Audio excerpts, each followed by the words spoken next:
बांस की कहानी। पूरी दुनिया में पक्षियों की 10,000 से भी ज्यादा प्रजातियां पाई जाती हैं। सभी के वही दो पंजे, दो पंख और एक गर्दन होती है।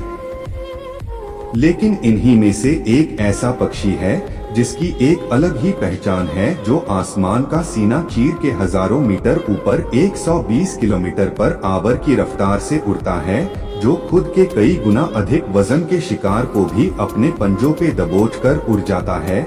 और इसीलिए उसे पक्षियों का राजा कहा जाता है, जिसे हम बाज के नाम से जानते हैं। और एक बाज इतना ऊंचा मुकाम हासिल करता है अपनी ट्रेनिंग और अपनी पुनर्जन्म की वजह से। अगर आप भी इस दुनिया में एक मुकाम हासिल करना चाहते हैं, तो एक बाज को बाज बनने का पूरा सफर आपको जानना बहुत जरूरी है, क्योंकि 25 से 30 की उम्र तक आने के बाद भी लोगों को रिस्क लेने से डर लगता है। लेकिन एक बाज की जीवन की शुरुआत ही रिस्क से होती है। जिस उम्र में बाकी पक्षियों के बच्चे सिर्फ चींची करना सीखते हैं, उस उम्र में एक मादा बाज अपने बच्चों को पंजों में दबोचकर हजारों मीटर आसमान की ऊंचाइयों में उड़ जाती है। उसे ये बताने के लिए कि तेरा जन्म आसमान का सीना चीर के सबसे ऊपर उड़ने के लिए हुआ है, तेरा जन्म पंछियों का बादशाह बनने के लिए हुआ है। जमीन से हजारों मीटर ऊपर ले जाकर मादा बाज अपने पंजों से उसे छोड़ देती है, और यही से शुरू होती है उसकी हाई रिस्क ट्रेनिंग। वो चूजा जमीन की तरफ तेजी से गिरने लगता है, थोड़ा नीचे आता है तो उसके पंख खुलने लगते हैं। नीचे आते आते वो अपने पंख फड़फड़ाने लगता है, लेकिन वो अभी तक उड़ना नहीं सीखा है। वो जमीन से कुछ ही ऊपर होता है। ऐसा लगता है कि कुछ ही सेकंड में उसका जीवन समाप्त हो जाएगा, लेकिन अचानक एक पंजा उसे अपने गिरफ्त में लेता है और वापस आसमान में उड़ जाता है। वो पंजा होता है उसकी माँ का, जो उसके पीछे उड़ रही थी। उसकी ये ट्रेनिंग तब तक चलती रहती है जब तक वो उड़ना नहीं सीख जाता है। इतनी हाई रिस्क ट्रेनिंग होने के बाद इस दुनिया को एक बाज मिलता है। बारिश के वक्त जब सारे पक्षी आश्रय की तलाश करते हैं, तब यही बाज उसी बारिश में आसमान को चीरते हुए ऊपर निकल जाता है और बादल से कहता है, तू बरस ले, कितना बरसना है, और फिर नीचे आकर चैलेंज करता है। एक बाज की उम्र लगभग 70 साल होती है।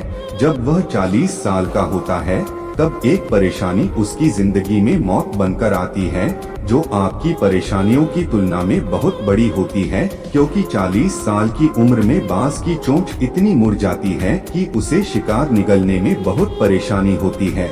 उसके पंख भारी हो जाते हैं, छाती से चिपकने लगते हैं, जिससे उड़ना बहुत मुश्किल हो जाता है।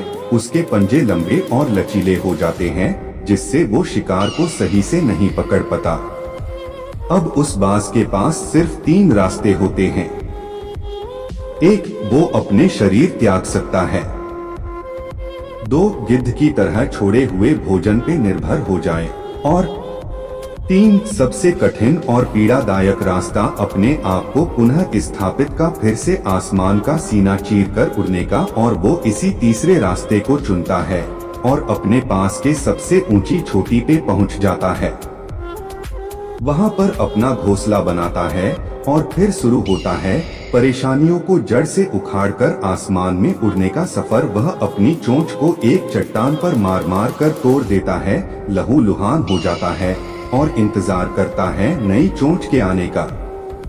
उसके बाद अपनी नई चोंच से अपने पंजों को काट देता है और फिर इंतजार करता है नए पंजों के उग आने का। उसके बाद वह अपने एक एक पंख को अपने शरीर से अलग करता है और फिर इंतजार करता है नए पंख उग आने का। और इस प्रक्रिया में उसे समय लगता है पूरे 5 महीने का।